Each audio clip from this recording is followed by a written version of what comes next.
السلام علیکم دوستو، آپ سب سے ایک خصوصی ریکویسٹ ہے کہ اس سٹوری کو، اس قصے کو ضرور سنیے گا۔ اگر پسند آ جائے تو چینل کو سبسکرائب ضرور کر دیجیے گا۔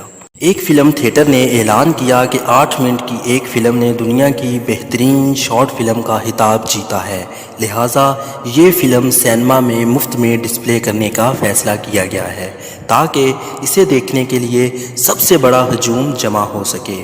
مووی ایک کمرے کی چھت کی تصویر سے شروع ہوئی تھی جو کسی بھی سجاوٹ اور کسی بھی نقش و نگار سے خالی ہے، صرف ایک سفید رنگ کی چھت ہے۔ 3 منٹ بغیر کیمرے کی حرکت کے گزرے اور کسی دوسرے سین کو نہیں دکھایا گیا۔ مزید 3 منٹ بھی بغیر کیمرے کے حرکت کیے اور منظر کو تبدیل کیے بغیر گزرے اور 6 بورنگ منٹ کے بعد دیکھنے والوں نے آوازیں لگانا شروع کر دیں۔ ان میں سے کچھ تو تھیٹر ہال چھوڑنے لگے تھے اور ان میں سے کچھ لوگوں نے تھیٹر کے عہدیداروں پر اعتراض کیا کیونکہ انہوں نے چھت دیکھنے میں اپنا وقت ضائع کر دیا۔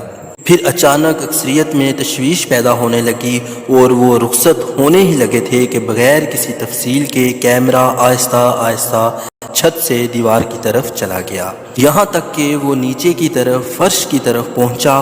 وہاں ایک بچہ بستر پر نمودار ہوا جو کسی وجہ سے مکمل طور پر معذور تھا۔ اس کے چھوٹے سے جسم میں ریڑھ کی ہڈی نہیں تھی اور نہ ہی وہ حرکت کر سکتا تھا۔ اس کی نظریں اسی خالی سفید چھت کی طرف تھیں اور آنکھوں میں آنسو نمایاں تھے۔ کیمرہ آہستہ آہستہ معذور کے بستر کی سمت چلا گیا۔ بغیر پیٹھ کے پہیے والی کرسی دکھاتے ہوئے کیمرہ دوبارہ چھت کے بورنگ مقام پر چلا گیا اور اس بار کیمرے نے لکھا ہوا ایک جملہ دکھایا: ہم نے آپ کو یہ منظر صرف 8 منٹ دکھایا اور اس منظر کو یہ معذور بچہ اپنی زندگی کے سارے گھنٹے دیکھتا ہے اور آپ نے تو صرف 6 منٹ میں شکایت کرنا شروع کر دی۔ آپ سے خالی چھت کو 6 منٹ کے لیے بھی دیکھنا برداشت نہیں ہوا، لہٰذا اپنی زندگی کے ہر سیکنڈ کی قدر جانیں جو آپ خیریت سے گزارتے ہیں اور آپ کو عطا کردہ ہر نعمت پر شکر ادا کریں، اور آپ اس نعمت کے وجود کو اس وقت تک محسوس نہیں کرتے جب تک کہ آپ اسے کھو نہیں دیتے۔ جزاک اللہ۔